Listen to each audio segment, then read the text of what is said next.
Культура. В театре кукол гости из Санкт-Петербурга. И приехали они не с пустыми руками. Со спектаклями «Дюймовочка» и «Золушка». Путешествуют сейчас и наши артисты. Чемоданное настроение появилось благодаря федеральной программе «Большие гастроли». Она объединила 50 регионов России. На афише «Золушка», на сцене клоуны. Ошибка? Нет, все идет так, как и задумывалось. Спектакль уникален, в нем нет слов. Попробуй час на сцене, ничего не говоря, это непросто, потому что всегда же хочется что-то высказаться, что-то тут. А тут молчишь. Должно быть оправданное молчание, но в идеале, конечно. Свободы слова у артистов в этом спектакле нет, зато есть свобода действий, а они порой куда красноречивее. Импровизация есть основные точки спектакля, как в любой клоунаде, пантомиме и классических телеспектаклях.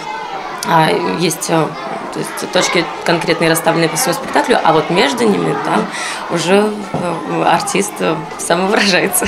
Спектакль «Космополит». Его с восторгом смотрели в Македонии, Германии и Хорватии. Театр у Нарвских ворот много путешествует по миру.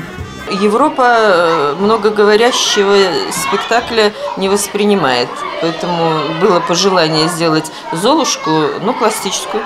И наш режиссер, который преподает в Академии театрального искусства в Санкт-Петербурге, он решил, что это может выглядеть именно так. Пока «Золушка» каталась на хрустальных роликах по Курской сцене, наши артисты открывали гастроли в Магадане.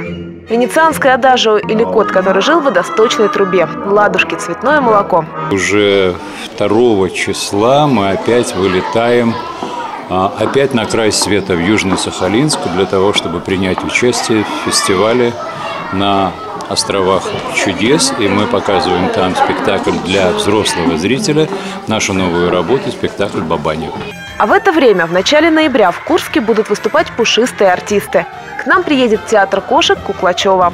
Ангелина Рязанцева, Денис Федорков, телеканал «7».